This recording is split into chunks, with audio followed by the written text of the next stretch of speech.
Now, how do I? Okay.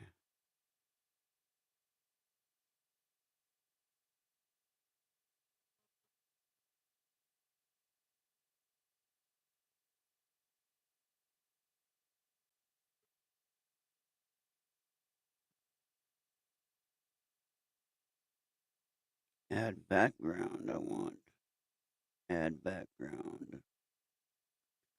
There you go. Add images from downloads. Okay. There we go.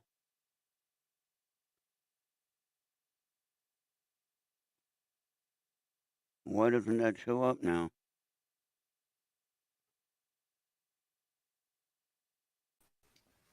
Hello, hello. We're waiting for Esther. I'm Ronald. In case you didn't know. Hey, what's up, Ron? What's going on, man? Oh, there's the background. Okay, now I got your background in the back of our pictures there. Okay. Cool. So I'm still learning how to do all this with the StreamYard stuff. So we're trying to get Esther trained in on being able to start on her own, but we're having some issues with understanding the channel, different channels I have, and we end up messing up somehow.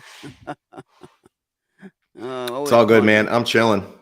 All So, right, good deal. what's your interest or what's ERRT radio? ERRT Radio is Epic Reality Radio Tour. And what that means, let me mute my TV. I forgot that again. Sorry about that. I forget I'm in the other world and not my own. Nice. ERT Radio, Epic Reality Radio Tour. I thought of this back in 2000. Hey. Hey. Yeah, estimated. About 2012 or so, before all the internet hotspots came about. You know what I mean? Yeah. So like when McDonald's came, oh, you can have internet while you're eating your McDonald's hamburger, or when you're at a coffee shop, you can have your computer, right at the table. Sometimes not the best speed or the best quality, but you can still be connected. And Okay. at the Mall of America, right? So anyway, my idea was for Epic Reality Radio Tour is that I can have a show, an interview show, with anybody at any place, anywhere. Getting the whole Hey, story. That's Genghis, cool. Genghis Khan. He died a while back, but he's still hanging out here. That's Just a pretty radio cool. show on the road. That's actually pretty dope. Yeah. So I do have people that do shows for me around the world.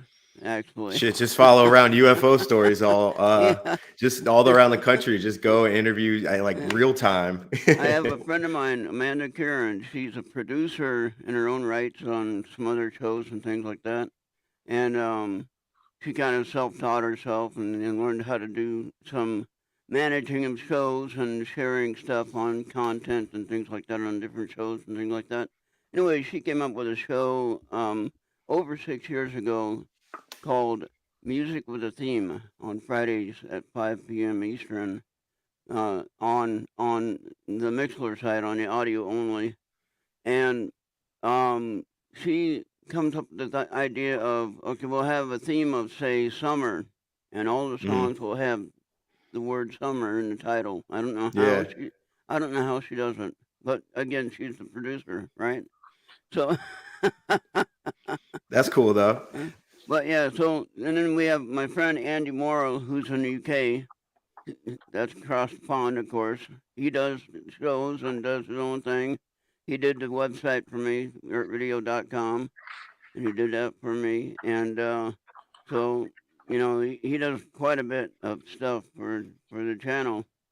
And that's pretty cool. That's halfway around the world on the other side. Yeah. And so, but I got people all around the United States doing different shows here and there, which is fine. I don't mind that. And it's just amazing how we can be all over the place. And Venus is here. Hey, Venus, be psycho. Are we live? All right, yeah. So go ahead, Esther. I'm sorry, I didn't mean to take up your time. Yeah, I think we are live already. Are we live? We're in it. We're We're live? going. We're like we just been chatting. You're in it. Yeah. You know I'm supposed to do the bow. Well, go ahead. Go ahead. Do it. Okay. Met the Astral on Twitter, and he's actually into some pretty cool stuff. He's into astral travel, ESP. You want to tell him more what you do? Yeah, for sure. Well, I started out, I guess, really with psi and looking into psychic experiences. It all started for me for a precognitive dream that I had. And is my audio okay for, by the way, I didn't even check, like, can y'all Yeah, hear me okay? It's am I fine. too loud? I thought we were Okay. checking. I can hear you. I can hear you fine. Cool. I just wanted to make sure. So a precognitive dream that I had where I got robbed. And so it was a traumatic experience. And ever since then, I've really been interested in exploring the experience side of things from psychic experiences. And I've just been somebody who, like, hearing about out of body experiences and being able to explore meditation and like go towards that and having the experience, and then getting into like UFOs, remote viewing of really being able to test this stuff out. Yeah. Also, I really got into the science of it. So like I started going to a research center that was local here in North Carolina, and just started reading books and found out that like there was a whole field of people who have been testing this stuff out, but still kind of caught in like 20 years behind in a sense. But that's kind of a little bit of my background. But I do music as well. I've been in marketing. I have website design. I make a lot of all my own stuff. I'm just a creative person, I guess, in general. And I like collaborating with other people as well. So I'm working with some people on some projects, some like mobile apps, some website stuff, just to collaborate in the field and get some stuff going. I'm always up for it. Now you started a new genre of music with like space cosmic feel. Was that kind Yeah, of well, I guess I want to be able to target or to like form it into a genre. That would be cool, and one of my goals, because the part of the reason why I'm making an album and I don't even feel like I'm a musician, I feel like I'm so out of place in recording this and stuff, is just that I want this album to be made, but I don't see anybody making this album and like recording about UFOs and astral projection and telling people about sort of like the cool stuff that's on the fringe, but like stuff that you can go out and really experience. And so I've done research into like binaural beats and Robert Monroe and stuff that it can be incorporated into the audio. that'll do it. Yeah, That will do it. and I've just been so into exploring that side of things and like experiencing it. Yeah. And so that's kind of where that interest comes from. Um, how far back do you recall, like maybe your first psychic experience? It was probably, well, the one that it was like paradigm shifting for me was my Yeah, like the precognitive very first dream. thing. What was you like? Oh shit, this is real. You know? Yeah. No, What it was my precognitive dream, and I've had 3 precognitive dreams in my life, but the one that was paradigm shifting for me was I was in college. I was a musician at the time, and my most important thing to me was my hard drive, like with all my music on it, was like in my studio. You know, I was like in college making beats and trying to be a producer. So my most important stuff was my music stuff. Like that's what I was trying to do. Yeah. And I had a dream that I got robbed. I came home and in my apartment and everything was gone. It was like I was like running through. 3 days later, the exact same scenario took place. I came home from class, everything was gone. And it just switched me totally towards like, man, what, after coming down from that experience of getting robbed, I was kind of like, damn, I had a dream about it. And it really made me like want to explore this stuff. And as I was exploring it, I started to have more synchronicities, psychic experiences, and just became, kind of obsessed with it. And got another experience too that I'll say happened is I became interested in astral projection. And so in a video class in college, the same college, I came up with an idea for a movie, and afterwards, the teacher said, "Hey, that was a cool video idea. Have you heard about astral projection?" I was like, "Man, what that word astral?" I was like, "That's the coolest word I've ever heard in my life." Yeah. But what is it like? And I found out that people were intentionally or purposely having out of body experiences, and so I was like, "Man, that's." Off the bat, I'm like, bullshit. Yeah, okay. If people would be talking about this all over the place if you were able to go to sleep and have your consciousness outside of your body. And so I was like, I was determined for like the next 3 months to experience this, and like whatever it took, like meditating 4 times a day, writing down my dreams, all that. Like, And how old were you? 24, 23 or 24 at the time. So I had graduated a college, and I had played baseball my whole life. So I hadn't even been into the psychic stuff. I was going to be a baseball player and do that. Then I switched over to doing music stuff. And when I was learning music and in Atlanta, that's where I kind of had all of these experiences. So it was about 23, 22, 23, 24, around that age is when it started like going crazy. I checked out a library book to learn how to do it when I was about 15. Mm-hmm. And I tried for like a week and nothing happened. And then like 2 weeks later, I left my body. Like I didn't have any control over it, and it was terrifying because when I got back, I was paralyzed. Mm. So it's like I know how to do it, but I can't do it on demand. I think for me, a lot of the people who talk about out of body experiences, they do happen spontaneously. Like I've never had, and I've had 10 at most out of body experiences.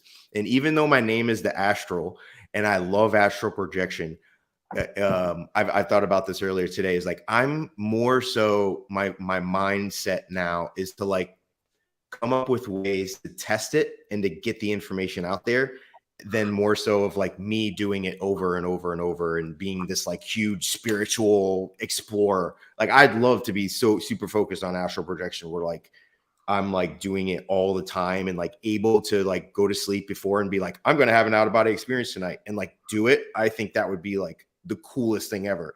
But for me, I'm with you. Like it's all happened spontaneous where I like want it to happen. And then all of a sudden I'm sleeping and I'm like, psh, it's happening, I'm out of body. And yeah, I think that's for a lot of people how it does. Yeah, they talk about that silver cord, and if it breaks, you don't come back, Yeah.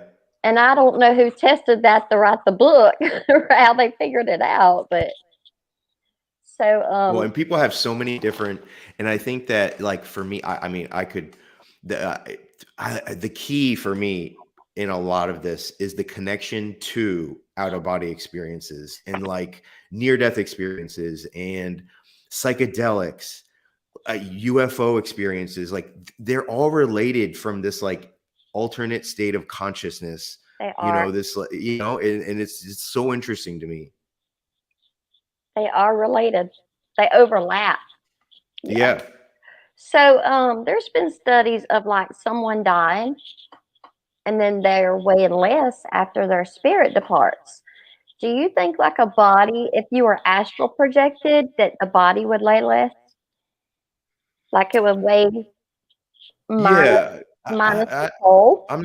I'm not sure if there's, and I've always wondered if you're able to affect physically from like when you're out of body state. And I think people have really tested it, but they haven't had results to where like if somebody was, and I've always been like, why don't we just test it like this? Like, okay, if one person was in one room and then the room directly next to it, somebody was in, and they had all these monitors and were able to read it. And then they were like, okay, go out of your body and just go to the next room and like move around or move this lamp or do this thing or go to this reader and make it go do something. And nobody really, I don't think anybody under structured scientific monitor ways have been able to do that.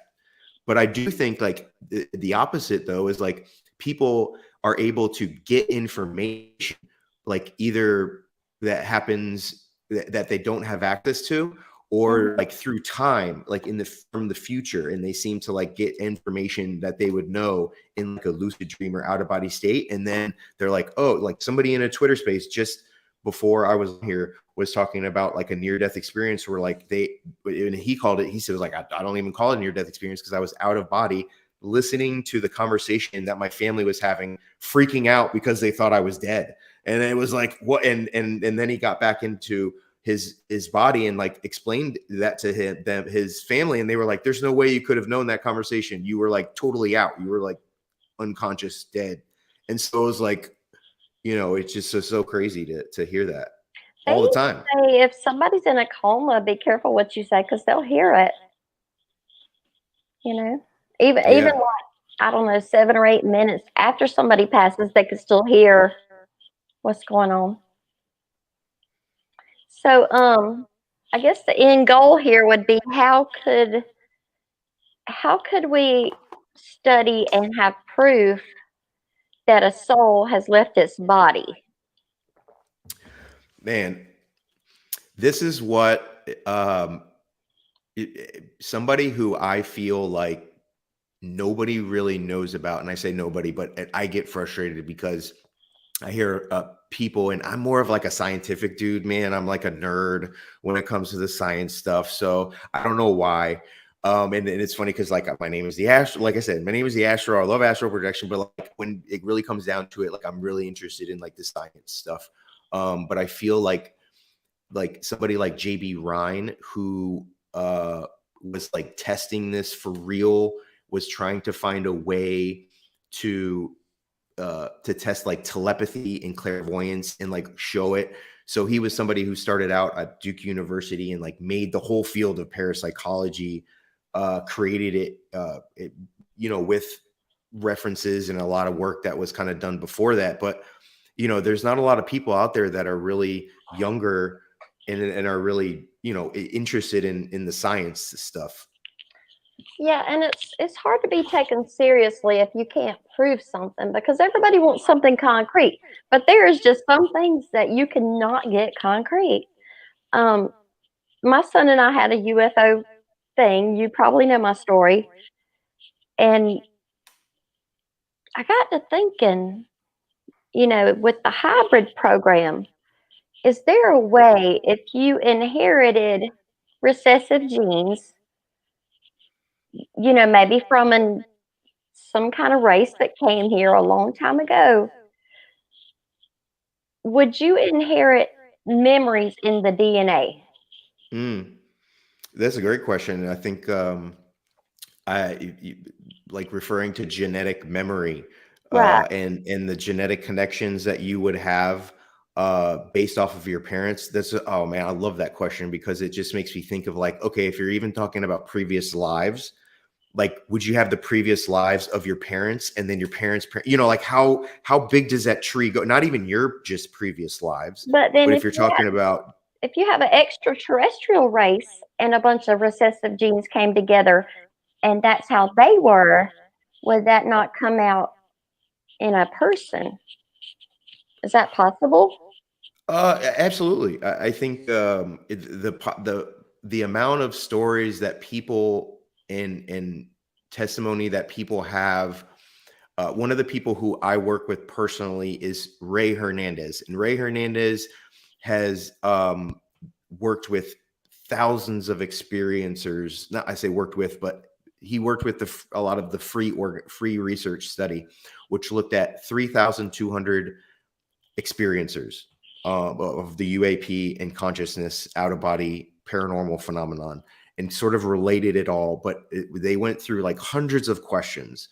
And the thing is they experienced hundreds out of the 1,000 people. They experienced hundreds of different of beings, hundreds of different ways that beings were like interacting with humans.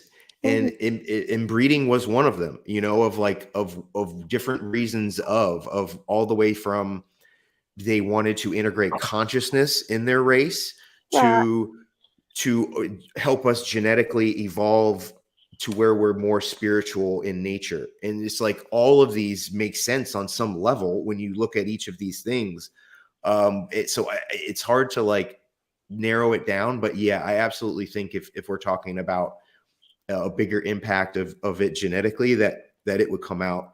And I just think humans in general are just going towards a little bit more of like this psionic race where we're like really aware of stuff that's like going on, whether it's like aura or vibrations, or like, we're just being more like, more people are just becoming aware of it and like seriously taking it for something.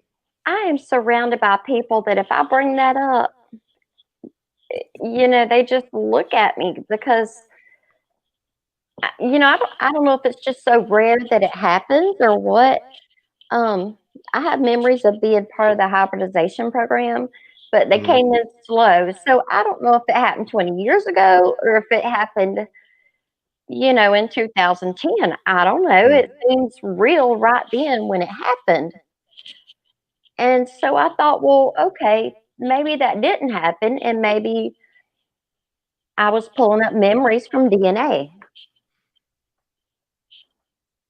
Very well could. And how were you getting the information? Was it through dreams, or you said experiences that you had, or how was the information coming to you of the actual, experience?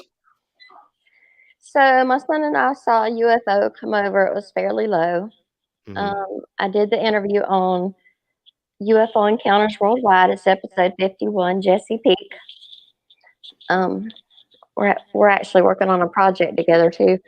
But it was little by little, and it took like getting older to look back to see it all make sense. You know what I'm saying? And then remembering an abduction when I was little, and these things, I remember them just like yesterday, but they had been blocked for a while. So I'm pretty sure it was grays. I don't know. There's a million kind of grays, Yeah. But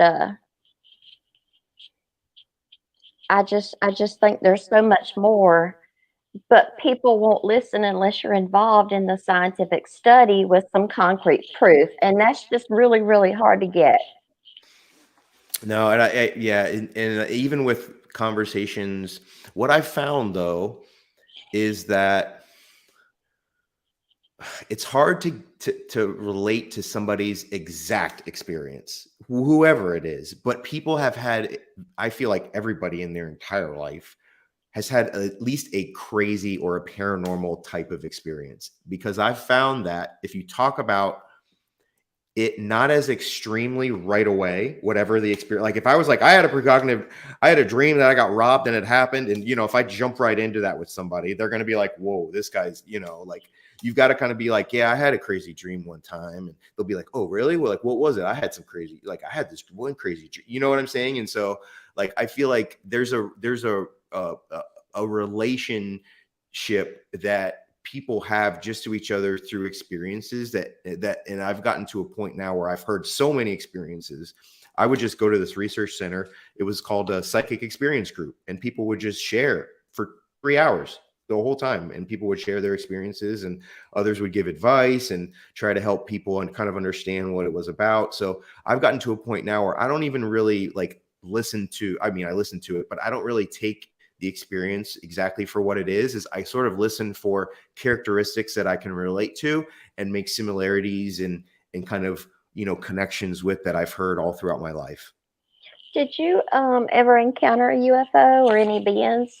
Yeah, well, I've never encountered an extraterrestrial or a being per se, like an alien, but it wasn't until I got into CE5 until I saw my first UFO. And so I really heard about like the ability for you to go out. And again, I related exactly to astral projection. I heard about people were doing CE5 and heists and going out and getting UFOs to pop up. I'm like, okay, here we go. The bullshit. Okay. Like, I'm going out. Let me see what's going on. And so I, downloaded the app. Like, what I think is funny about the field it too is like, for me, I'm like, okay, I heard about CE5. Like, I'm going out the next night. Let's go out the next night. Like, if there's a haunted house in this area where people are really I'm going there. I'm there. I want to be able to experience this and really kind of see what's going on here. And not to call BS, but I'm really inquisitive about having these experiences, you know. So I'm like, okay, let's go see what's going on. So I was like CE5, let me go out. It wasn't, you know, I had a couple of like weird things happen in the sky where I was like, okay, a couple of shooting stars. Yeah. And then I went out with my brother and I started going out with people. And I think it kind of changed to like rev it up a little bit. And so then I started seeing things. And my craziest experience was I went out with my brother and a light appeared in the sky. And I always joke, instead of taking out my phone and filming it, I took out my phone and flashed it twice and it flashed back at us. And so I did it again. And we were going like, holy cow, this is awesome. You know, we're going crazy. And just me and my brother, we're like 26, 27 years old. You know, we're like, oh, you know, we're both kind of into UFOs, but it just took, I was like, come on, let's go out and let me show you this thing and we'll try it, whatever.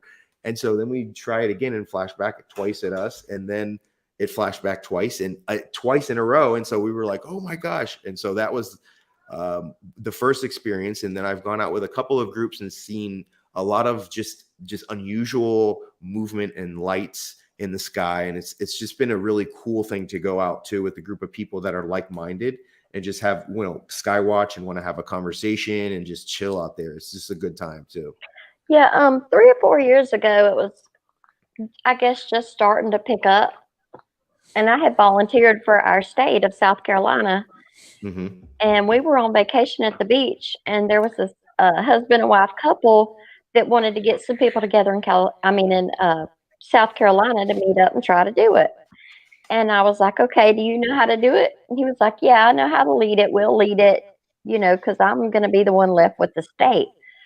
Well, you know, I coordinated all these people, and then they turned around and, well, I got to be here, and we got to get on the road, and this and this and this and this and this. And then I got to thinking about it.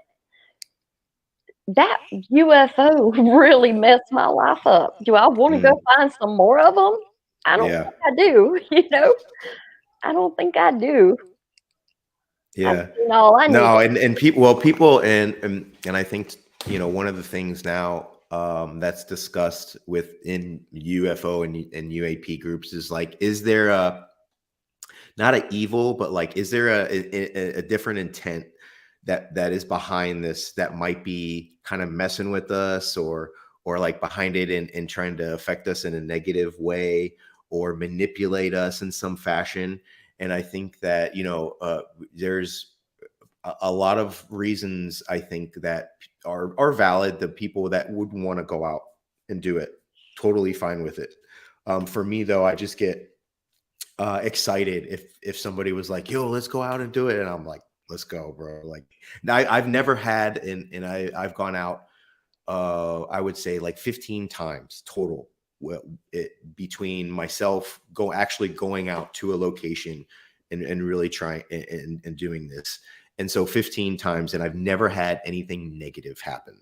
And so it's tough for me to like, to talk about it. And a lot of the people that I've talked to who have gone out haven't had any negative experiences. But one of the things that people have talked about, and I give a lot of credence to, is like a sort of hitchhiker effect, where if you go to or are around something of bad vibes, that it can and possibly would attach itself and maybe like be around you. My sister, God, not to put my sister out there, shit. But my sister had you had described something like a sleep paralysis. She had sleep paralysis happen to her, and she, for years, I had been always like, you know, I'd been like, yo, the Astral, and I've always like, I mean, she's great at marketing. I'm like, dead when it happened to me. I thought it was dead. So she had never had any experiences or hadn't really been in it. And she called me all out of the blue one time. I was like, oh my gosh, I had this experience.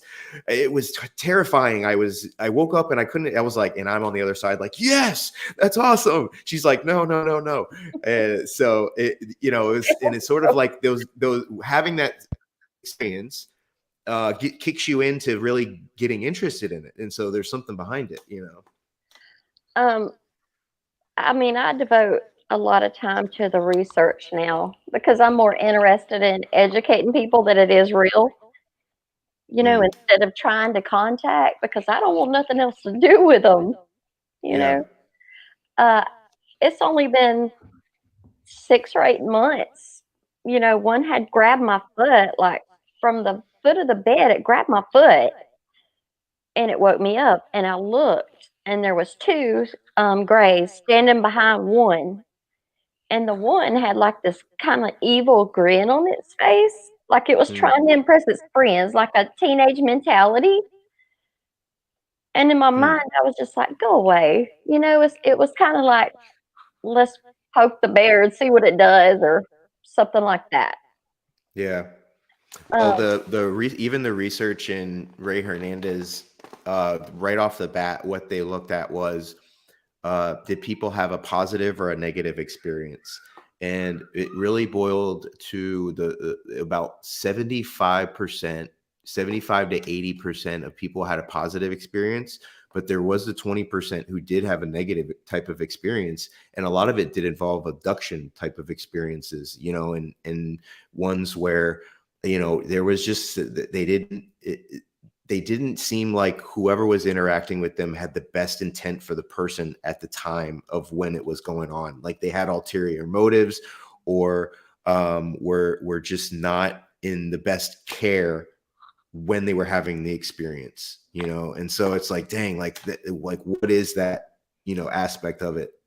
yeah, spiritually, I started seeing, like, light beings and halos at 14 or so at church, and, I guess I'm just open to that kinda stuff. It wasn't necessarily negative other than I'm having a baby and they take it and I had no choice in it, you know? Hmm. And I was hoping you were gonna say, "Well, you could have that memory in the DNA." That didn't really happen, you know? Well, it's definitely possible, and I think even with a dream, uh, uh, because a lot of what you described of how the information came, to me sounds, and from my experience, is just how I remember sort of like a dream sometimes, is like I won't get it right away. It is the best time right after you wake up to get the information from the dream and to write it down. But sometimes like throughout the day, I'll be like, oh, wait a minute, that was part of my dream, but it'll be like hazy. It won't be like, It just like, trickles in and you have to yeah. put it together to make sense, yeah. Yeah, but no, 100%. And man, um, somebody who I read about too was Alex Tannis, who's not very much known, who was a scholar and a psychic, which is like a crazy combo. And somebody who tested himself on astral projection. He's a very, very interesting guy, but he's somebody who I would kind of put on the level of like Edgar Casey, like even that level. But he talks about genetic memory in like that, what you were just referring to, of like memories passed down and like experiences that you've had in previous lives, or like your parents' lives before you. And I've always found that interesting, and very intriguing, I think so too. I mean, that would be an easy answer, uh, but I did go see what was my daughter that's not here. She was really sick. Um, I just want to spend the time now researching to help other people understand. So we're doing Project Batek 404. Mm-hmm. I signed an NDA, and a lot of it comes down to electromagnetic fields and what it does to the human brain. So if you've been anywhere in relation to that field from that UFO, it changes your brain actually over time. It does. And, I'm excited for disclosure, but I kind of feel it's weird because it's almost like religion. And I don't want to get it twisted because I'm not into a cult or anything, but it's like something's you have to experience yourself to understand it, just like any religion you would. And I don't want to compare those two, but that's really what it's like. Nobody will understand until they've experienced it. What is disclosure to you? I already have disclosure. Okay. Yeah. Yeah. Hmm. So you've for me, and we talk about disclosure, I think that there's like, and I just asked this on Twitter and got like maybe 40 different answers when I was like, what exactly is disclosure? You know, and everybody's like, it's when they do it, or when the president makes the announcement, or it's already been disclosure, the information's already out. And so it's so many things to so many people. But I think it's like a journey. It really was what it is to me. Is disclosure is a journey for everybody, and it gets you to a point where you sort of feel like you understand almost reality a little bit, just like a little bit. Yeah. And just through experiences or information. And so if I were to say, if somebody was like, well, what is it to you? I think it's that's the journey. And then if you were going to put one thing on it, it's like, I guess it would be an announcement from world leaders or officials that the presence is acknowledged and that there's some interaction taking place between humans and something else Because that's listen, bigger than us. in the year 2000, and they had that, the big media thing. I heard plenty enough to know it was real. Yeah. I had seen that some weird shit had started happening. They have the National Press Club in 2000, and it was like confirmed. I'm like, oh my God, this was real. I didn't make this up. My son was 12, standing there with me. He came and told me it was coming over. Mm-hmm. So 2000, if people had to listen to those pilots and scientists and Dr. Lear with the implants, all of that was disclosure to me because it just confirmed what I was already thinking. Yeah. Yeah. But for them to even hold the Congress thing that they did and allow it to be public, and then later the NASA videos leaked out, but in the public eye, that should have been disclosure. Yeah. For them to even spend the money and the time and the people, and for us to have a lobbyist and all of that, that should make people realize this is something real and this is going on, and people need to know. Yeah. I like that. Yeah. What I was thinking of when you asked, what is disclosure to you? Funny thing is, no government or anyone in leadership can tell me what I already know. Mm. Okay, I already know that, even though I haven't seen a UFO, and I'm one of your biggest skeptics you can ever imagine, but I keep asking to see one, and then of course I'm always told, be careful what you wish for. But at the same time, I have seen some weird stuff that I can't explain. Mm. However, if the especially if this president came out and said, "Oh yeah, UFOs are real," he don't know his name, so I don't know that he'd really know. There's a bunch of them, Ron. There's a bunch of different races, and we took over the Astral time here. Tell us about your music. Oh no, well, I love talking about this stuff, and I think that even if we talk about the modern times, I don't even think the announcement would have that much impact because people were Right. debating whether it's real or false, or of that whole It's thing. in our own mind, but yeah, it's That's our own right. It would be personal. like TBA, TBA. Well, but I think when people talk about it, what they really want is like what's actually behind it. Like I think a lot of people can acknowledge, and if you ask the public, like everybody on Earth is like, do you think that UFO thing is real, or that there's intelligence out there, non-human intelligence that could be interacting with humanity? I would bet like over 75% of the world would say yes to that. I think what when people talk about disclosure, what they really want is like, what is it? Like, what is actually doing it? They want an answer somehow to that. I think what the problem is like, it's so many different things, and it's so much out there. There's so many different explanations and experiences that people are having that it's tough to boil it down to like, this is what it is, guys, in one statement that would satisfy anybody on that. Yeah, no. there'd be rumors. He was paid to say this. He just wants more viewers. He just wants this or that or whatever. Yeah. It's been going on for ever since probably the world's been here.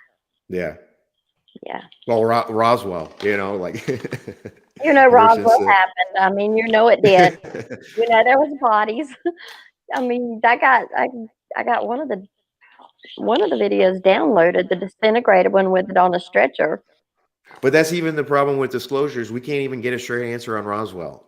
Like how are we going to get answers on anything that's going on last year? Of where we are. If you watch UFOs and the Intelligence Committee, you will realize there's a lot of truth they know that they're not telling.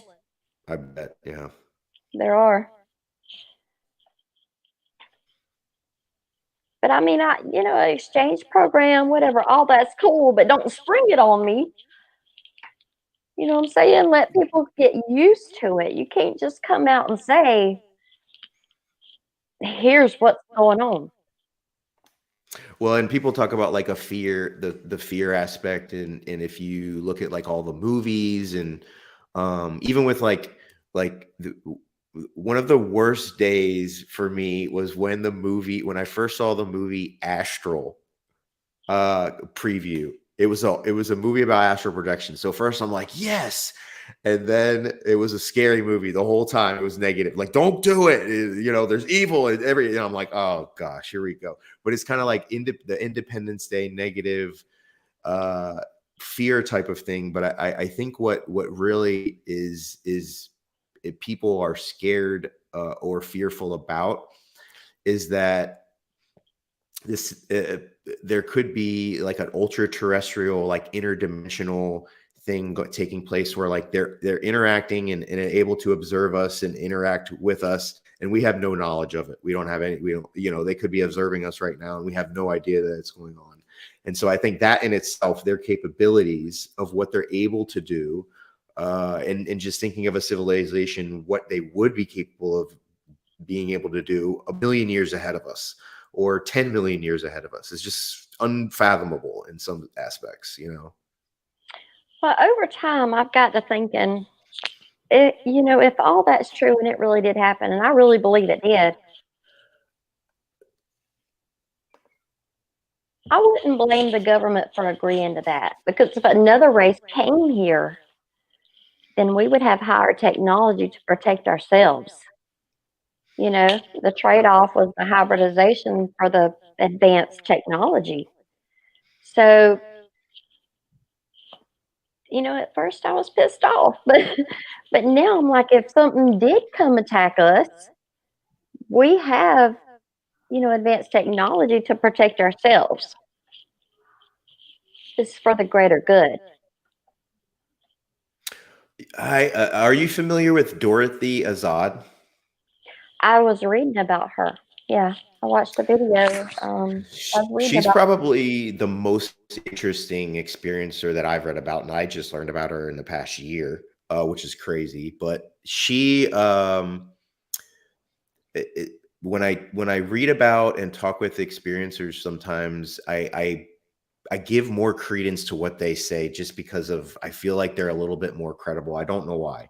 It's just kind of like a feeling that I have. But when she talks about it in a way that there's a structure that goes on to where there's not an allowed way that any civilization could do that to us or destroy us, because the more physical she describes it as, the more physical a being is, and this is out there, but I find it very interesting. The more physical a being is, the more that they actually don't care about humanity in their interactions.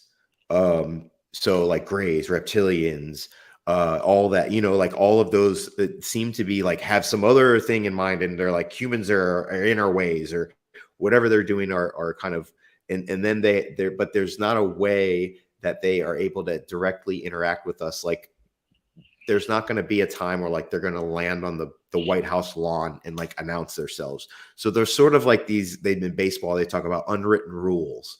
There's sort of like these unwritten rules, I think, are out True. there. That's Yeah. true. I get caught with the rules. I get the visits. Yeah. I know the rules.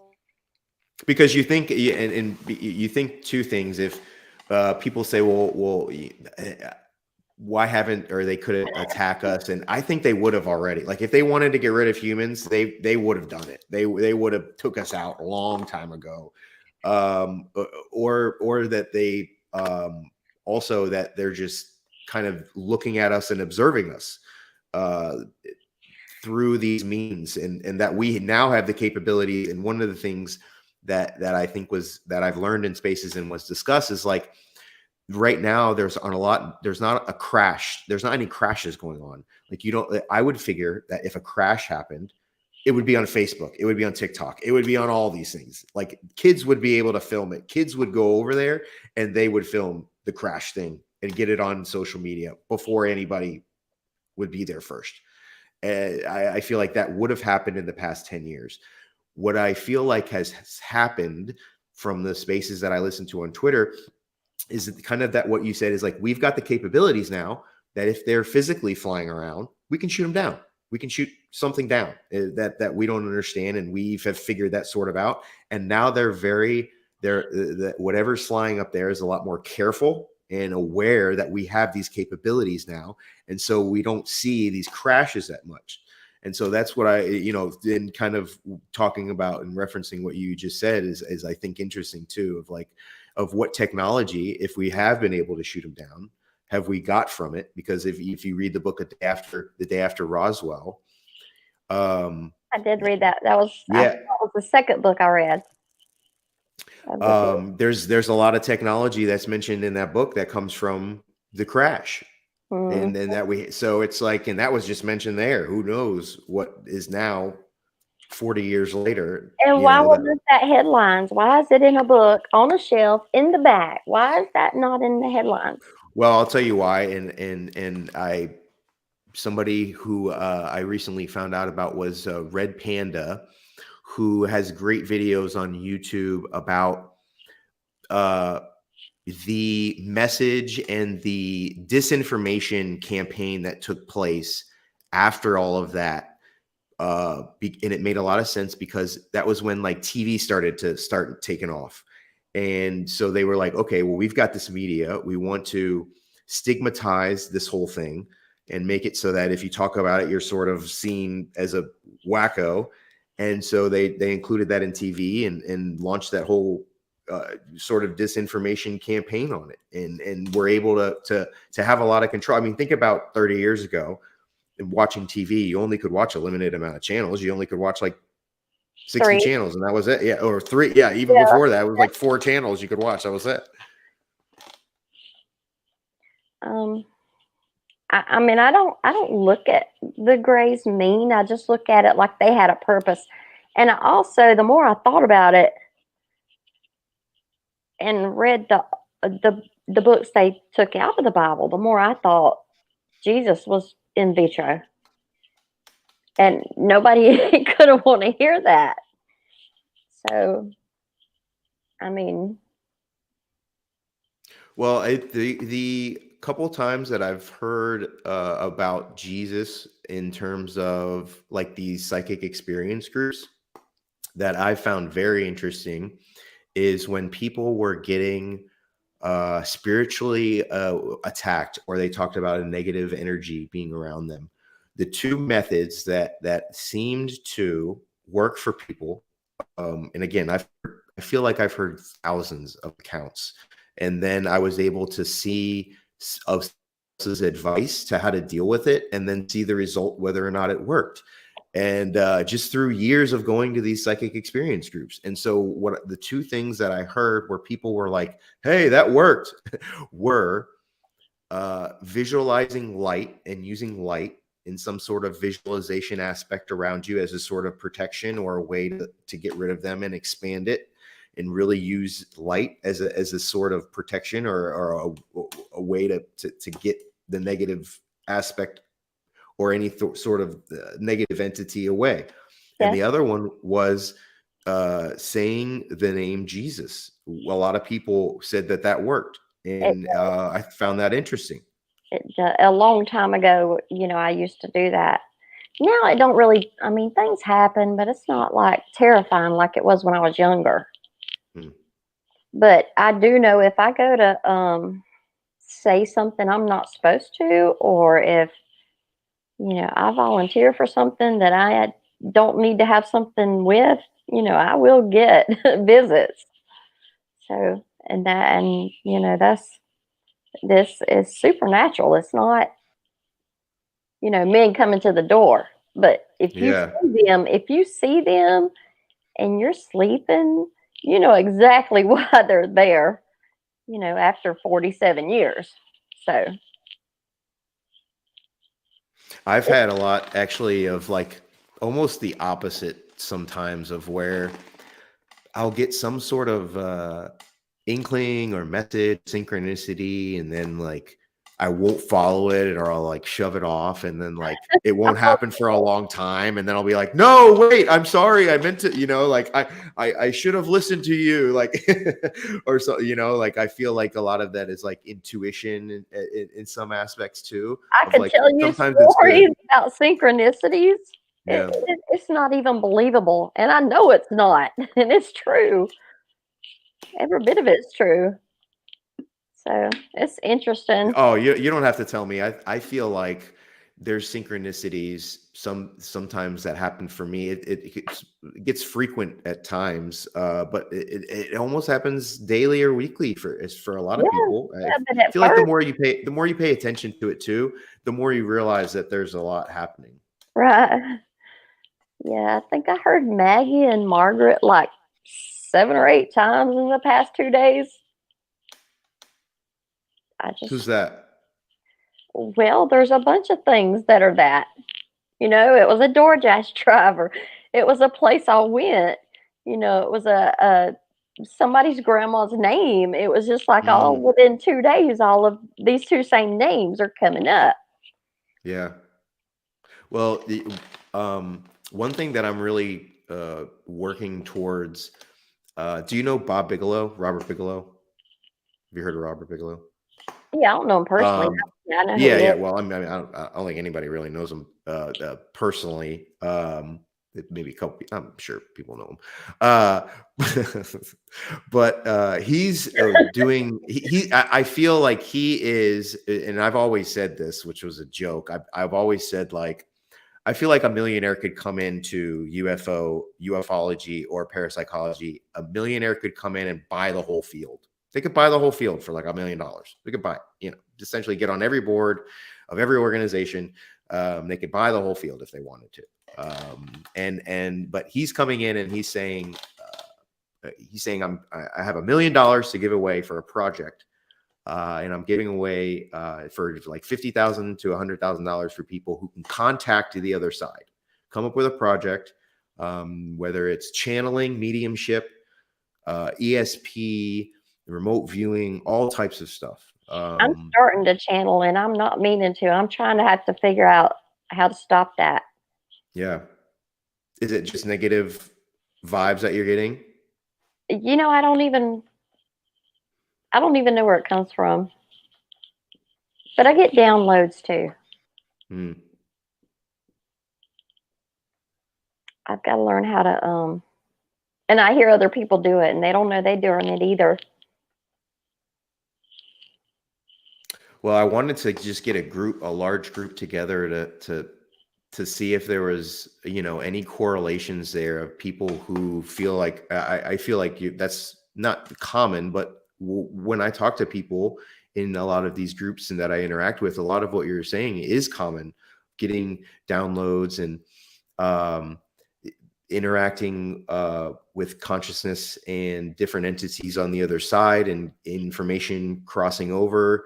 And I think that that's what a lot of what needs to happen in terms of the studies is like, we need to talk with experiencers. We need to talk about people. We need to go out and like get with these people who are really experiencing this, not like hope that the government is going to give us some little tidbit of information that was released 30 years ago, that's not gonna get us anywhere. What's gonna get us anywhere? Like, I feel like the boots on the ground right now, the people who are really going through it are the experiencers, and we need to get with them and somehow either test it or find out how to test it or what's going on. Yeah, And because used absolutely. to, but I mean, before my daddy died, I would not be online in the public saying none of this, because of my family and our reputation and stuff.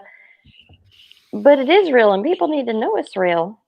But these downloads, it's just a whole big bunch of flashes of things that mean something to you, like you've seen personally or something. And then it ends up meaning something, but you can't figure it out. But then there'll be a trigger. Something will trigger and you'll know the answer. But you don't know how you knew the answer. And I guess it took about a year to figure out how that works. I feel like the Astral is my download. I'm going through the download right now. Like, Hey, did you bring some music you made? where would I need to post it? Can you share screen, or you just want to put a link, or? I'll put a link down down below, and if you go to theastral.com, I'll put some up. But a lot of what I've recorded so far hasn't been released because I'm doing a debut album that's going to be. I really want to release it in January, coming up. So I've got a couple of previews and links that I can share, but I want to be able to kind of release it for real as like a real album on like Spotify and iTunes. And I've got accounts there where I've released just a couple of songs. But I do want to do this album because it's more of like an idea that comes together through these songs that I've made and recorded and are still recording. And it's like a story of the Astral and how I become the Astral. When you're working creatively like that, do you feel like you just get a brilliant idea and you don't know where it came from? Oh, all the time. Yeah, I was talking about this earlier in a space of like when like I go to sleep, I feel like right before I go to sleep, I'll get a great idea. And unless I wake myself up almost and write it down, I'm not going to get it. I'm going to forget it. But it's like a flow state too that I get in of when I really get into like making music or into working. I feel like I just get into a flow too. But yeah, ideas sometimes come to me and I'm like, well, excuse me, I don't remember really thinking about that in my line of thinking of how that idea would have really come to me. It just kind of came from nowhere. And that might speak to people. That might be why it's there. I noticed, I'm going to say like 15 years ago, flipping around on the TV, like on a Sunday morning, a lot of the preachers are preaching the same message. Like they're all channeled the same thing for all their people. Like they didn't get together and say, hey, this is what we're going to do. Mm-hmm. It just turns out that they're all doing, practically the same message. There's just too many coincidences. I think they've been working through people a long time, just like Lamb.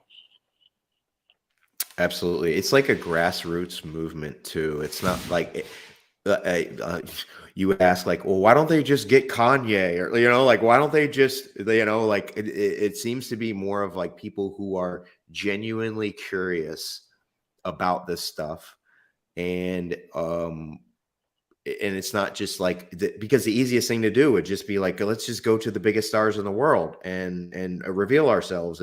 But it just seems like there's something that's happening that on a bigger scale with everybody, like a elevation, like we talked about genetics earlier too, of like an elevation of that, so that we're more aware of that in us.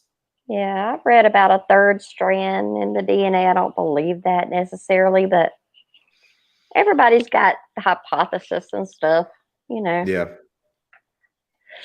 I don't know. I wasn't asking for a visit. I didn't believe UFOs were even real, much less aliens. That was science fiction in my mind. I didn't go out there wanting one to come. Yeah. I've been interested in it for a while. I mean, I've always been interested in it, but it wasn't until I started having those psychic experiences where I was like, man, like I kind of really want to know what's going on here. Mm-hmm. Yep.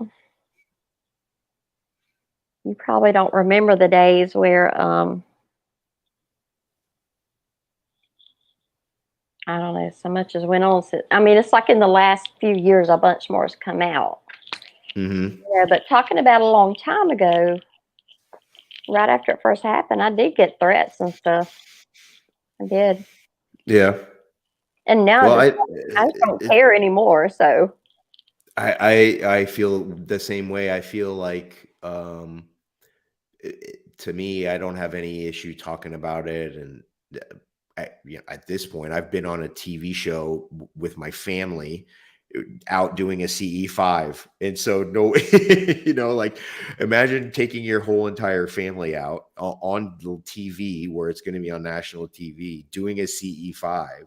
And so now I'm like, these conversations to me are sort of everyday and normal. But the more that I think you could normalize it and like not just rushing to judgment on something that it could be a little bit weird or out of the ordinary and paranormal.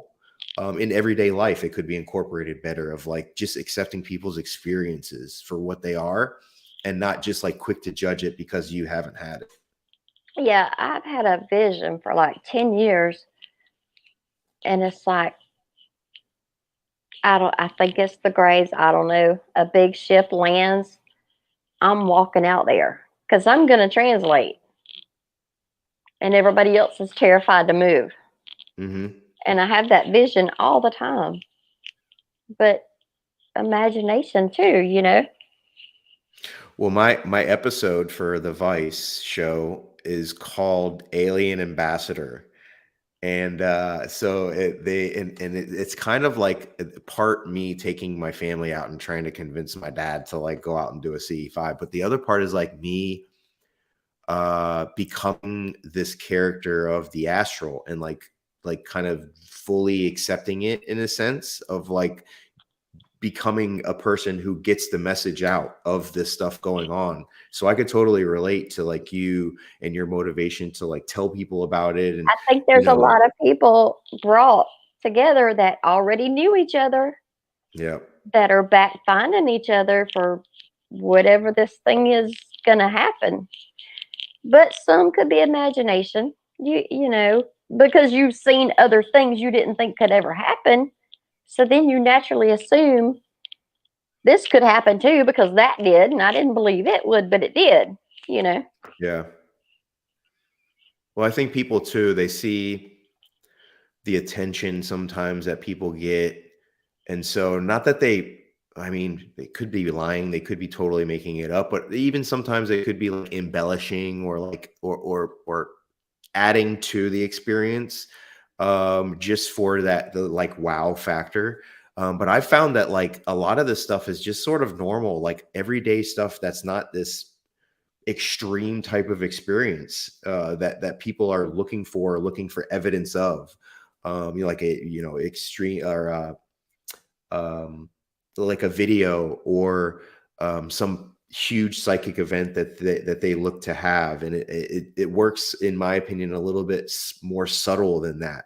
It's something that like is like, dang, it makes you really think about it and like really think about the experience and like, man, I saw that person in a dream, like they talking to me, like, you know what I'm saying? And so it's like it's subtle than like they come up to you and they're like, I was in your dream and like this is crazy. Like it's not like that. It's like you see them on the side of the road like walking by and you're like, wait, I've been here before, like this is a dream. Like it's not like so much in your face. You sort of have to like realize it in a sense and then think about it.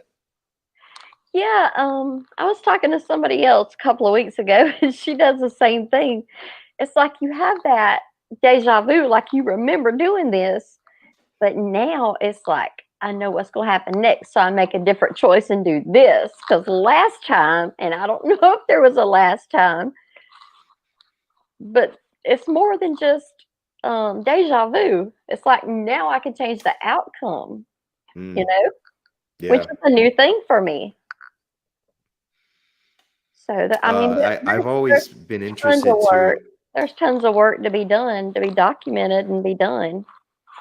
well, just in researching it, but I think people's interest in this subject is once they find out that you can sort of have some of these experiences, if you just like it become in tune with it, of just those like synchronicities, of being able to kind of think of things and pay more attention to your dreams and test That things out with that yourself. freaked me the hell out. I'm gonna tell you right now. It did. It did. It don't now. I'm used to it, but it did. What's that? The experiences that you've had? No, the synchronicities. Oh, Yeah. You're like, how yeah. did I hear the word Delaware 12 times today? You know? Yeah. So So do you think do you think that's all happening from yourself, or do you think that there's also like something that's interacting with you and doing that and kind of making that happen as well? I do think it's something interacting. Hmm. I'm not sure what it is. I'm not sure. Yeah. But I didn't ask for it. I didn't want it. But Well, I one thing don't that feel like really, I don't feel like it would be happening if it wasn't for a purpose. oh yeah. Like well, people talk about like, are they just messing with us sometimes? Like, it's like sort of like, and people talk about this like the zoo hypothesis of like, are we living in a zoo of like, gosh, I'm such a bad dog owner, but sometimes I'll like do something, I'll like throw my dog like a treat and like see what he does with it, or so, like who knows that like people like aliens aren't messing with us like that. Like, gosh, that's so messed up to I think can about. tell you what I think that Earth is. Now, this could be total bullshit. Okay. Mm, I think they put all kinds of different races and species here for protection, like way out of the way, mm, where other busier things are going on, so that it would be in a safe zone and with its own ecosystem. And that's what I think it is. I think it's a mm. preservation. Some people say it's a prison planet. Some people say it's like a zoo. Some people, Yep. but I really, really think that's what we are. They put us out there, and that way One we'd of be out of the one way. of one of my songs that has actually released is called "Life is a Video Game," and I feel like in a sense, that's what it is to me. Is a very extremely advanced video game because of I've for as long as I've been alive, really, there have been video games or the creation of video games. And so from back when Atari 30 years ago, let's just say, to now we're interacting in virtual reality environments and in places that you could not tell were not real if you put on a headset and started playing some of these games and interacting with some of this stuff. And so if you just push that down the road 100 years of what our video games would look like, to me, what it would be similar to is sort of a simulation where you would be inserting your consciousness into a physical avatar and almost living out a life, which uh, is why the simulation hypothesis is so interesting to me, because it gets into reality, like your show, like reality. What is it? and once you start exploring these subjects, really, you kind of get into that of like, what is reality in that, how to does everything interact physically with this other side, soul wise, spirits, astral projection, out of body experiences, and reincarnation of do we have a choice of doing this, or are we just in some system where we're supposed to learn and progress, and or is it just a consciously effort that we have to experience just a physical form? and learn what it is just to experience this. It's just so many different questions that you can go into from it, and I think I just love talking about it. It's You just know, such cool stuff. my son was addicted to Call of Duty. My son's addicted to Fortnite. Well, I told him a few years ago, I'm like, you do know you're training for World War III, right? And he just looked at me like, why would you think that?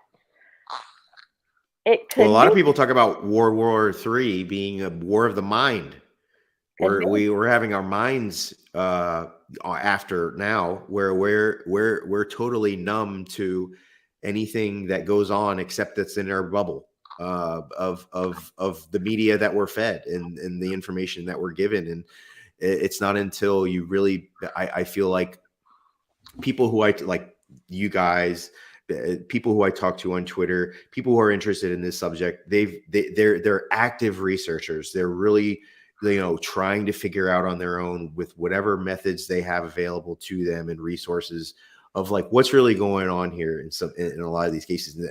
But the majority are like, I don't care what's going on with on this show, on that show, regular life, and they're not as interested in this stuff as a very small segmented part. Yeah, I don't watch TV or anything like that. I don't want to be mind controlled that way, but I feel like the answers are there. I just feel like a bunch of people have to get together with what they know to put it all together. Mm. Well, there's a lot of noise too. I found that out when I got on Twitter. And I've only been on UFO Twitter. I feel like I'm a veteran there after 2 months. Gosh, is that terrible? And I'm like, I'm already been run through the ringer in Twitter. But I feel like going in there, there's just a lot of noise. Yeah, and it's hard to go through and get real good information. And even with the internet, and you're going in and searching for information with Wikipedia on the subject, the different ways different avenues, that rabbit holes that you could possibly go down of just trying to answer some of these experiences that people are having. They get thrown in different things and arguments and side conversations when there should be a couple of just reliable places to go that people should be able to have available to them to just interact and learn about this stuff that's up to date and current. It's just not out there really. I post on all things UFO all the time. It's a hidden group, not a private group. Yeah. So if somebody's deleted, they can't even find it with a search. And people like the privacy of it. It's on, it's on Facebook, but not usually too many arguments. I mean, they're adults and they handle themselves. So No, and I think when you get into those like smaller groups and groups that are really trying to understand this, when I talk about the noise, I talk about like people who aren't even experiencing this, but they post 16 times a day about speculatory things that have no reliable sources just to get the attention of people who are just going on there. And so instead of seeing somebody who's genuine or researching it that has 1,000 followers and is just starting out and like not too concerned with growing it, you've got people who have like 20,000 followers and that's all they're cared about is just get followers, listen to me about what I'm talking about, even though it might not be the most credible and best information. And so when people first go on, they're bombarded with that stuff. And then they go in the threads and it's all like arguing. And it's not like, oh yeah, that's great information and idea sharing. It's all the BS. And so that's when I talk about the noise. And that's kind of with a lot of social media platforms, but there are ways. And I think once you start interacting, you find people who are like, hey, like come in our group. We do things, more intimately. We talk more about the ideas and the concepts and help people. And I think that's more of what needs to happen. they don't really talk that much other than, what do you think this is or whatever. But I try to post things that I find on the Black Vault or NSA or, documents is what I try to post mostly. And then everything else is just daily news. Yeah. Like last night, I just posted the ISS live feed, because the people that's there, that's the kind of things they want to see. They don't want to hear about, you know, some something that ain't real, or I don't know. It's just Yeah. different kind of people. They tend to think deeper, like why would this if that? You know what I'm saying? Mm-hmm. So Absolutely. what this turned into me and not you. What do you think inspired your music? I mean, what finally said, okay, I've got these ideas. Let me just sit down and put it on paper. Oh, man, that's a great question. In high school, when I was in high school, I got really into hip hop and just growing up in South Florida. I loved hip hop, rhythm and blues, soul music, jazz.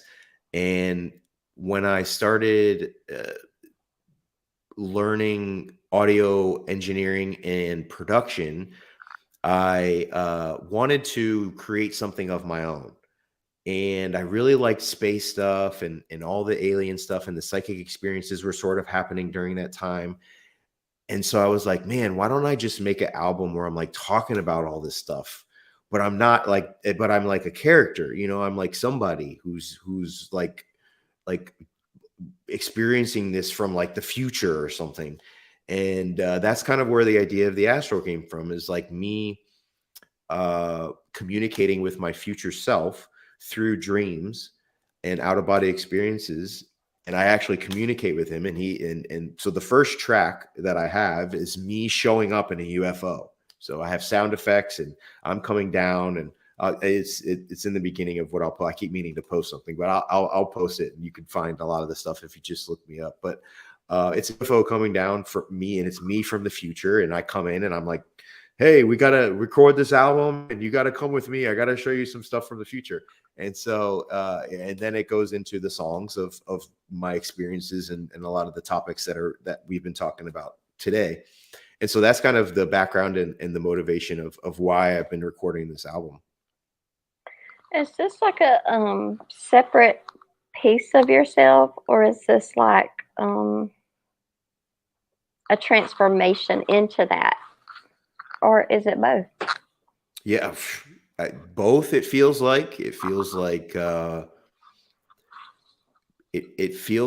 it was. I did have it separately, and it felt like I was going to be like this one person one time, like Clark Kent, and then I was going to be Superman. Now it all feels like I'm just one person. Like I'm the Astral. I'm also Tyler, and I have like this same. I'm just the same person. You're going to get who you're going to get, no matter what time of the day or when it is. I do go into a little bit of a different mentality when I'm making music. I try to be just like very sporadic and inventive and creative, and I test a lot of things. I experiment a lot. I do a lot of crazy. I sound different, and I get into a lot of funny things. Sometimes I think I sound hilarious, but so if that's the only thing that I think would be different, is when I'm actually recording the music, I'm probably testing things and trying things out a lot more so than I would be in any other way.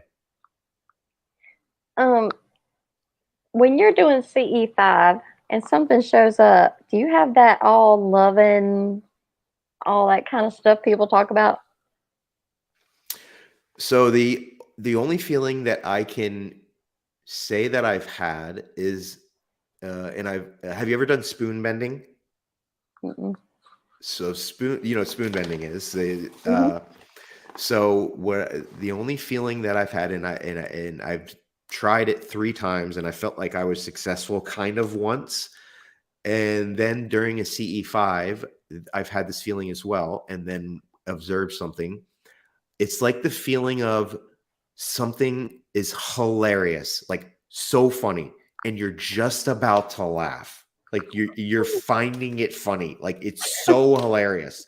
And I feel like that was the feeling that I got. And I sort of like tried to make myself do it, and it was funny. They're like, "What are you doing?" I'm like, "Nothing. I'm just trying to kind of So you're like get on a into high. this." And so I'm like trying to make myself laugh almost to get there. But that's like because I recognize that like that sort of in a way is like one thing that I did notice. But yeah. That's funny because if something makes me laugh, I laugh like the whole rest of the day about everything, you know. Mm-hmm. TP Seeker. It's a hidden group and it's invite. If you'd like an invite, I'll just send it to you. Definitely. Yeah, I'll put it out there for everybody. I think they're good for 48 hours or 10 people, but I can keep putting them out if people want to come to that group. So Yeah, definitely, for sure. I And don't go out, like I don't really go out and recruit. It's like yeah. what I get to know people by what they post and stuff, and then I invite them. So I don't have a bunch of trolls or people that's serious is what I try to have. And you got a space coming up in about 37 minutes. Yeah, it should be a fun space. We're doing. I did a remote viewing target on my page, and just had a picture inside of an envelope, randomly selected from one of my friends, and people have been trying to guess what the picture is going to be, so they've been drawing it and sending in their submissions.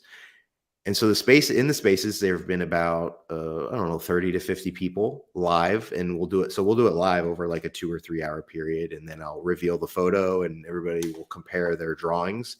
But this time I did it a little bit different, where I posted the photo a couple of days ago, not the target, but the envelope for people to send in their stuff. And there's been like 150 people who have sent in stuff. Of course, there's been some funny ones, some smart guys that have sent in some If I just funny throw things. some stuff out here, will you tell me if that's it or not? What? What the picture is? Oh, yeah. Okay, a balloon. Oh, wait. Well, are you saying what the actual picture is? Yeah. I haven't even opened the envelope yet. You So don't that's know what what's in it. so that's what the space is for. It's a double blind thing. That's kind of what the remote viewing and what I wanted to do And was. you don't even know. I don't even know. Yeah, what it is. And Oh, so okay. I'll reveal it live on the space, and so everybody will find out compared to their picture that they drew and sent in the comments if it's even close. And so Yeah. that's what remote viewing is like, to me, it's the best way to test out. People talk about being psychic all the time or having psychic abilities. And I believe it kind of more of like you is like a lot of it is spontaneous, but I do think if people are able to do it, remote viewing is a great way to be able to test people on it. And everybody has this ability, just like accessing the Akashic record. I see a few songs here. Are these released yet? I have 3 songs released right now. The songs that are released are R2D2, which I love R2D2, the Afterlife, and then Life is a Video Game. So I'm not even sure if those are going to be included in my actual album. But like a lot of the promo stuff that I have around going, I've got a lot of different flyers and song names and stuff that I've worked on. I just like sharing my stuff. I've snippets of it here and there, but it'll be released like in a full entirety, I would say somewhere in January is what I'm shooting for. This was interesting researching you because you live up there where my brother lives, and my daughter goes to Duke up there. Oh, really? And Michael I'm a Tar Heel. I'm a Tar Heel fan. So. Michael Carter is right there in Asheville too. Yeah. And so I started wondering, is it something to do with the kind of minerals and stuff in the dirt around here? You've heard of Brown Mountain Lights, right? Well, I live in Orange County. We have orange dirt. So I don't know what it is in here. Let's say Durham. It's the red clay. It's everywhere. You can't get it out of carpet. Yeah, the clay. We love it. Yeah. I guess that's all I really wanted to know. Ron, did you have any questions? I think you answered all. Excuse me. I think you answered all of them for me. So I've Uh, just been enjoying your conversation. Very good. any- Cool. Thank you, man. Anybody in chat got any questions in the YouTube? In case you didn't know, though, I have a music site. Like I said, we have a Mixlr channel called Earth Radio on Mixlr, right? And it's an audio program where I can play music shows. I usually play a couple hours in the morning, and of course we have different shows we do throughout the week. Like after this show, there's a show called Space Wave that Bobby does, and he puts together like a couple hours of usually meditation, relaxing music, where you can just sit back and relax and go to sleep if you want to, let it play. And I'll play that, for a couple hours. And like I said, on Friday, we do the music with the theme that Amanda created a while back, over 6 years ago. It's a game. It's a lot of fun. And Yeah. yeah, she He, has he's she probably has really busy. yeah. And so what I'd like to do with your music when you have it available is I'd like to play it on my station. Okay. Oh, that'd be great. And I So, have like, really two types though. I've got the hip hop stuff, but I also have kind of what you mentioned where I make soundscapes with binaural beats embedded underneath. yeah, So it's more of like that style. yeah. And That's see, I would cool. like that for the meditation type, which is what I've been working on. I've been working on balancing my chakras, as they say, you know. Yeah. So because I feel that I've been out of touch and not really taking that seriously, Yeah. where Me too. but I now feel it. I feel it as well. Yeah. and since I've been studying it a little bit more, and I've been connecting with people like Esther, and I've been connecting with some other people that are into this kind of thing, and I'm learning a little bit more about, okay, we need to start working on this and start really connecting with ourselves, and connecting ourselves with the planet, so we can be more grounded, we can be more centered on what we got to do. I I do have believe gifts. music can change DNA. I do believe that. And see, I have gifts that I use. Okay, I can read your aura right through the internet. I do it all the time automatically. I won't say anything if you don't want me to, but I'll take any information I can get. You better get to work. You better get to work. All right. What I think, when I see you right now on the screen, I usually see about 3 colors. What I mean by aura, okay. Now somebody, Bishop Long he's on another station. Bishop James Long, he had some glasses that he bought, some aura glasses that you can see. If you did it just right, you can see the colors of the aura of the person. Well, I don't need those glasses. I can see it. Okay. Your primary color is orange. And that's not because of your background. That's not because of your face, because of the screen. That's the energy that I see. I see the orange as being the primary energy. The secondary color is green. He might didn't want to know, Ron. Which is No, I do. I do. which is a heart energy. You care a lot about people. That's why you write music. Okay. If he says the third one, I'm on board. If he says if the third one's if he says the good, if he's on for the third one. No, the third one I believe is blue, which is your Bam! That's it. There it is, bro. Now, what I always encourage people to do is, if you go to a person that does this for real, they're trained in it, ask them to read it. And even if one of mine come up, even if one comes up, just like you said, the blue right there. Now, see, like I said, with the orange, that's more of your gut, your idea center. You would think your mind would be your idea center, but no, that's your control center. But the orange is your stomach area. You know what I mean? Yeah. You look at the chakras and the levels, okay? The 7 major ones I'm talking about. Okay. And then the heart, of course, is your caring center. You have a lot of care for people around you. You write music to make people feel good. You know, that's what I mean. And then your voice. You go to shows like this. You go to conferences maybe, and you share your thoughts and you sing your songs. Your voice. You get it out Yeah. there. Okay, so those are the three primary ones. Now there might be so many different ones along the side, and as you know, there's like some, I don't know, hundreds of different levels of chakras throughout the body. But in the main seven that I'm talking about, that run up and down your spine, basically. Okay, so Oh, there that's you have awesome, it. man. I appreciate it, Yeah. dude. That was Well, awesome. I so don't but get no better than that, does it? so Tell but people what they want to hear, they come back. yeah, but what Oh, I well, usually this has been awesome. I appreciate the conversation with both of you guys. It's been what great. I do Well, a lot thanks. of times. I'm excited you came on. I was excited all day. Yeah. And we have, we do tarot card readings here. We like to have fun with those and Yeah. all that kind of stuff. He's Just got to go.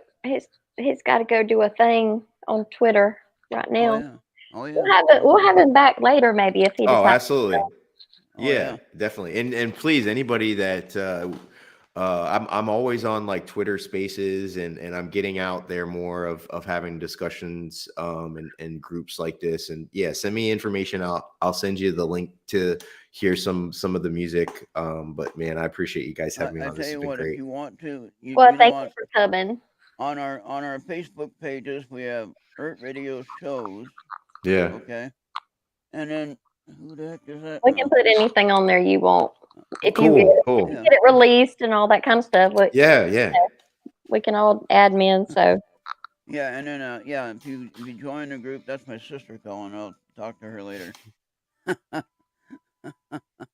he's got to do a remote view contest. Yeah. Yeah, I've got to jump off here, but man, Thank you for thanks your again. time. Thank you for your time. And we'll definitely conversate more Yeah, and thank you continue very it. much. Okay. Thank you guys. All Appreciate right, you it. have a great night. All All right, righty, you too. bye bye. Well, Esther, that was fun. He was a fun guest. Yeah. I tried to stay quiet and let him do all the talking. So I think I did pretty good on that. I was sitting on the sidelines. So He said a lot of interesting things. yeah, and then we'll have him back when he puts his album out, and of course, let him know if you connect with him. Let him know he can share, like his music on there. Especially if he's the one that wrote it. Well, yeah, we told him that, and he can see this too. And he can, share his music on the Facebook pages. Things like that, and that'd be a lot of fun. Does So anybody want any cards? yeah, there you go. We got a few minutes. Anybody? Nobody wants. Bobby, did you want a card? Marco was here. Marco, are you still here? Everybody left us.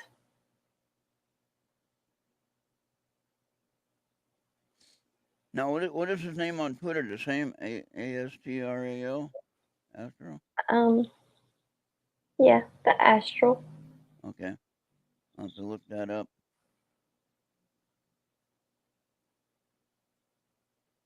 All right. Well, I'll take a card if you want to do one for me. Okay. What is that one you have? The Angel? I have I got Angel Wisdom Tarot. Okay. I've got Guardian Angel. I think that's just let me see my other some of these angels. Which one is speaking to you right now? I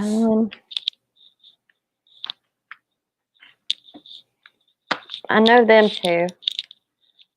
Yeah, it's gonna be these three. Okay. That was fun.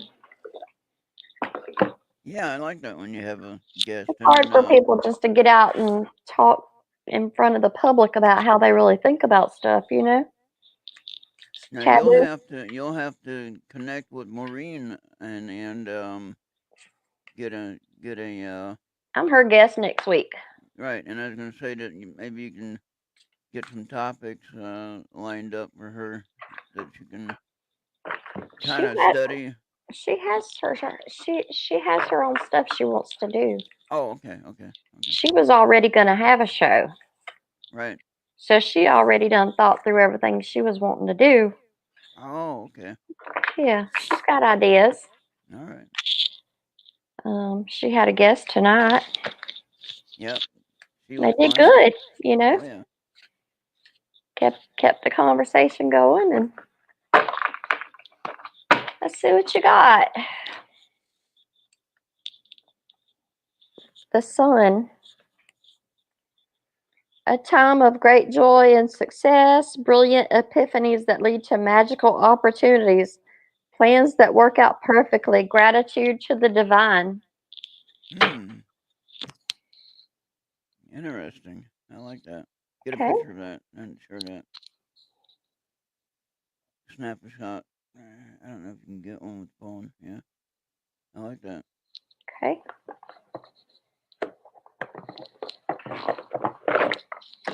And we'll do these. Bobby, if you're still here, do you want a card? Or a couple of cards, rather? I think They everybody all left. they all went to sleep. We wore them out, Esther. That ain't what's going on, Ron. Okay. Review and contemplation. You've accomplished a great deal in your life, and now you have much to be proud of. Now it's time to decide what's next. As you contemplate the past and the present, you'll get clear on your divine life purpose. Don't be distracted by conventional thinking. Be the real you. I think we had something like that before, right? I don't think I've ever seen this one. Not that one card, but there was some kind of meaning like that before. Yeah, something similar. Yeah. Ooh, I'm glad the weekend's coming. Yeah. It's almost Friday. Foo Fighter Friday tomorrow morning. I get to play it. I got to play my music this morning. I was excited. That's what's up.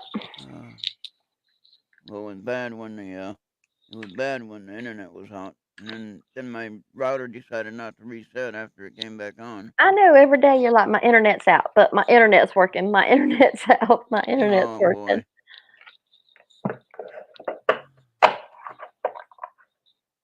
But I'm glad it's working now. Soul satisfaction. Honor your uniqueness. Do what makes you feel good. All right. That's what I'm doing. All right, TP, did you want some cards, TP? You're still here.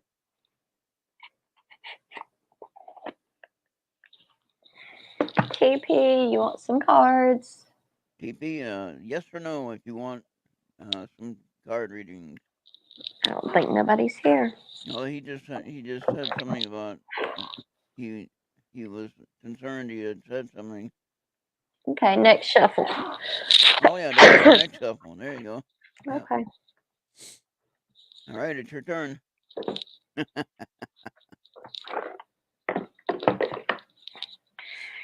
TP. And then Bobby, if you're here, you get the next one if you're here. And we'll have to wrap it up. Yep. Wrap it up. Yep. Bobby wants a reading, so after TP. Okay. I like that light you have in the back there that's changing color. That's the moon. Yep. I think that's one that Andy showed me. Andy had one like that. I think they're pretty as a nightlight. Yep. Okay, TP. The Hermit. Time spent in peaceful meditation and meaningful solitude. Shine your light as an example to others. seek out or become a spiritual mentor, self-discovery. Okay.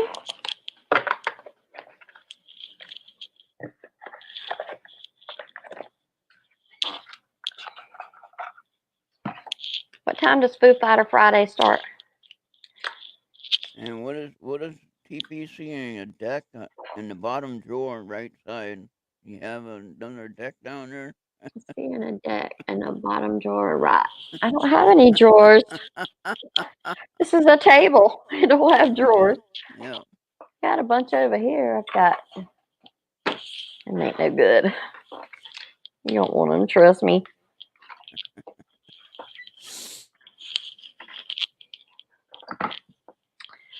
Damn.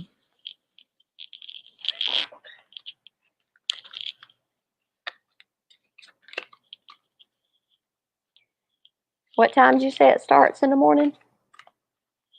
I start at 9 a.m. Central Time or 10 a.m. Eastern. Cable gonna be out. Wi-Fi. What? Okay. My Wi-Fi or your Wi-Fi? Yours. No, don't say that. They do that during the day when they're working, and they hook y'all back up at night. Oh boy. Better not be out. I'll be upset. TP, the 8 of action. There's so much going on right now that it may feel overwhelming to you, and yet it's wonderful to be so busy with the work that you love. Express gratitude for the blessings of heaven that are taking up your time, even if it feels challenging. If you're asked to travel and take a flight, then do so with confidence. Yep. Okay. And he gets one more, right? Now we're going to pull a magic card.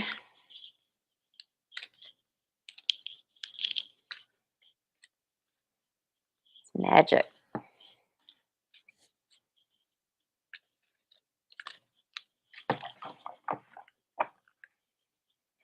You got the cosmic diamond, number 30. Spread hope and joy and illuminate the world. Ah, there you go. There you go. All right, Bobby's turn, and then we gotta get out of here. Okay.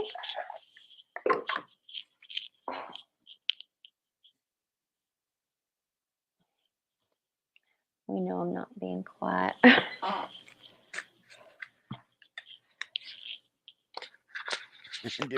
during Marine's show, and all of a sudden you see this giant cat. They're talking about Dracula, and then this giant cat walks in front of the screen. Yeah. Oh, that was pretty funny. Master Players Radio and Television Plus Gaming, Bobby. The end of a situation that brings relief, sadness, or both. The opportunity for new happiness, a weight off your shoulders. The end of an addiction and a melodramatic reaction. Huh.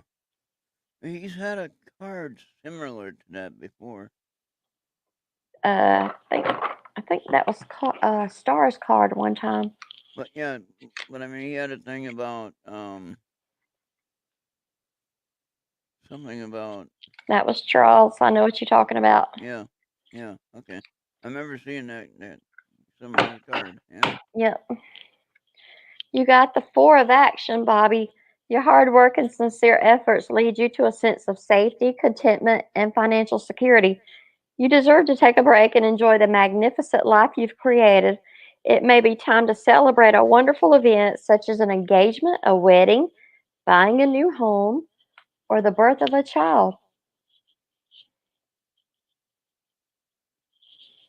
Okay. Now do some magic.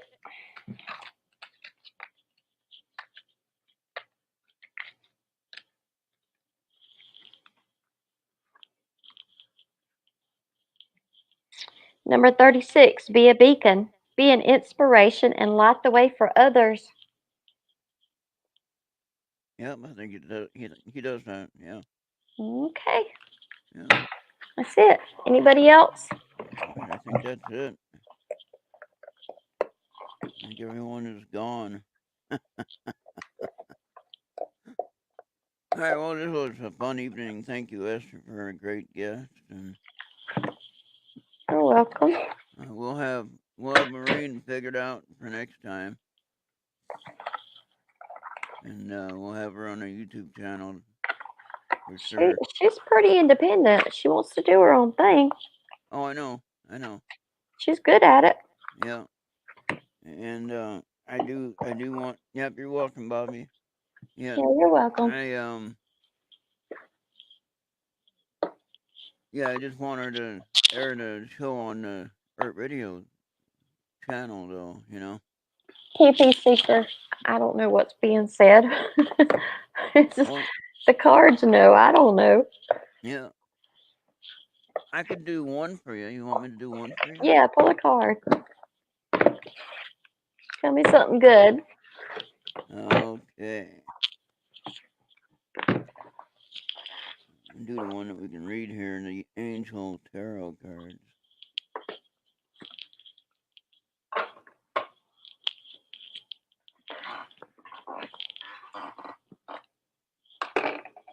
And get them all out now. Come on.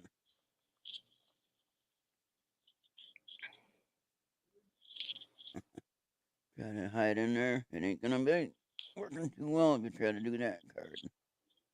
All right, we'll do the top three after I shuffle. Let's shuffle it. All right.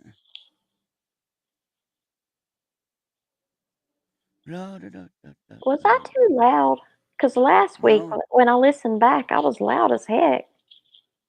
I don't think you're any louder than anyone. I mean, at least you're not crackling.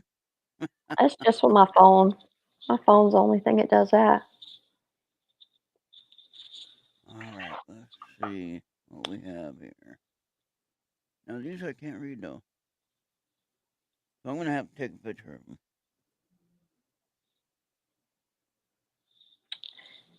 Don't forget to buy your hats from Ron, $29.99.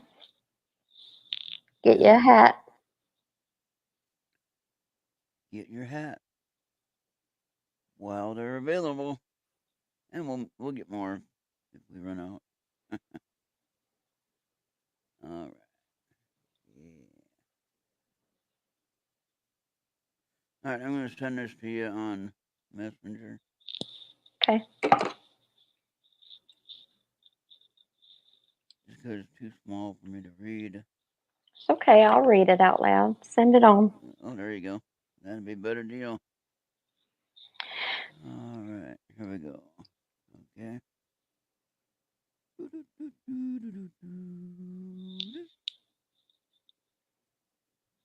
Okay, there it is. That's the first one. 8 of abundance. This is a time of learning and honing your skills. You may feel inspired to go back to school, take seminars on topics that fascinate you, or educate yourself on the healing arts. This is a good time to change jobs or make a career move. The key to success is in the details. Monitor your projects carefully.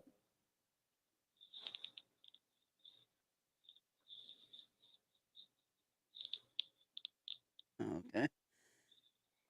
And then the next one is similar. I shuffled these and yet they're all coming up kind of the same here. It's kind of weird how that happens. Yeah, it is. That's what happens. Hold on. Almost done. One more after this one.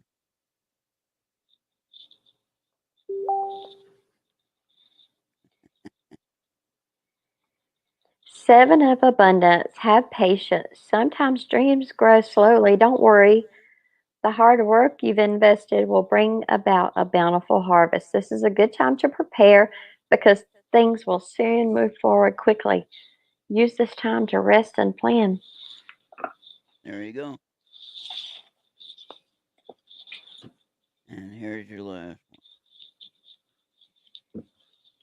one.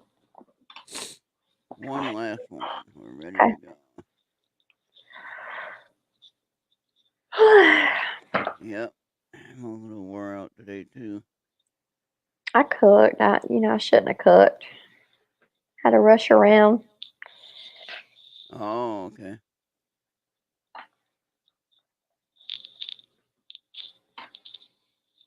Okay, there we go. What you got, Ronald? Hold on 1 second. There it comes. Last one.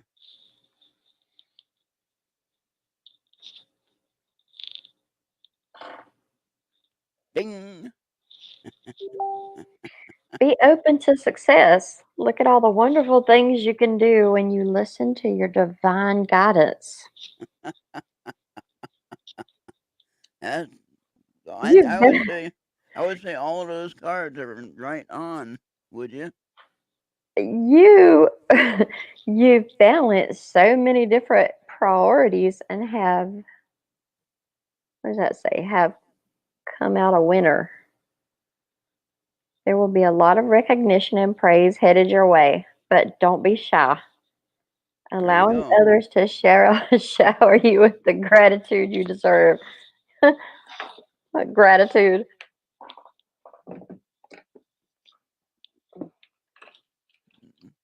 No, Well, accept the thanks that people are gonna give you for what you're doing. well, not be accepting a straight jacket. Oh no. Well, I guess that's about it for us now. That's it. So we Nobody are needs out of here. entertaining, so I want to thank you, Esther, for a fabulous show. And Maureen earlier had a great show as well. it is fun. TP Seeker. I hope I don't stand for toilet paper.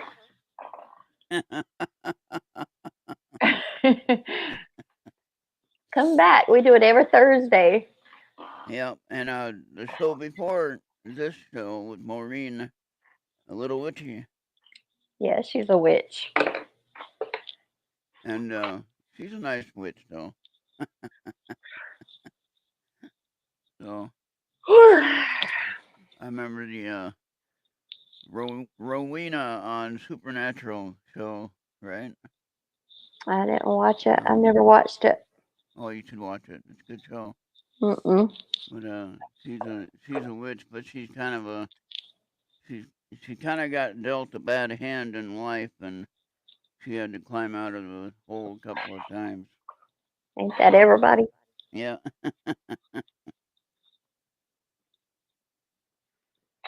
Well, TP was a limited supply. I never had any supply problem. I had about 2 years worth of TP that I had stocked up and stored. I stocked up more Okay, TP. that was a handle. That was a handle. That's a middleman right there. I stocked up so much TP, not because I was worried about having a shortage, but just because it was a normal thing to do. Like I stock food. Same thing. Yeah. You stock certain things up that you think you're gonna need, and I never ran out. And That's when a the lot of ass price, whopping. yeah, but when the prices went crazy and people were all scrambling for everything, Yeah. I never ran out. What are you so worried about? You see, now if you would have been prepared and bought the mega packs before they all went out, and right. So I you was wouldn't going have. to nail salons trying to buy masks off of them. Oh yeah. Oh boy. So, Yeah, well, I got mad about the mask mandate because I was always saying, well, if you're going to require me to wear a mask, you better be supplying the mask. I wanted Simple as that. masks. I was afraid. They had me scared. Yeah, but Well, just the my thing, news didn't, but the videos that people were taking there that were yeah, leaking that scared me. I mean, they just but throwing I people certainly out did in the not, street. I didn't want to have to buy a mask and then, you know, I got a bunch of free ones that the grocery store gave away when it was mandatory. And it's like, okay, well, I'll take a pack of these, they're free. So I grabbed them. And I don't wear them. I don't really wear masks anyway. I don't worry about it. And no, if I'm gonna get sick, I'm gonna get sick, and that's it. That'll be it. Bam, done. Bye bye. TP, when you want to come back and hang out, you can. Yeah. Sometimes Ron will slide people an invite and sneak them in the show. We'll be back tomorrow night at 10 p.m. for Intermission Transmission, which is my show. And then, of course, right after this show, in about 5 minutes, we're going to have Space Wave on Mixler, on Earth Radio on Mixler. You can go to earthradio.com, click on the chat button at the top of the page, and get right on into the chat group, and you can listen to the show right there on that live chat. Bobby said he's going to be playing some spooky music. Yeah. So I better get that going right now, because we only got like 3 minutes. Yeah, you better do that. Thank you for helping me, Ron. You're welcome. And Thanks thank you for for being there. co-hosting. You're welcome. You're welcome. Yep. You have a great night. Okay, you too. Bye-bye. Bye. All right, good night, everybody. We'll see you on the next one. Bye-bye.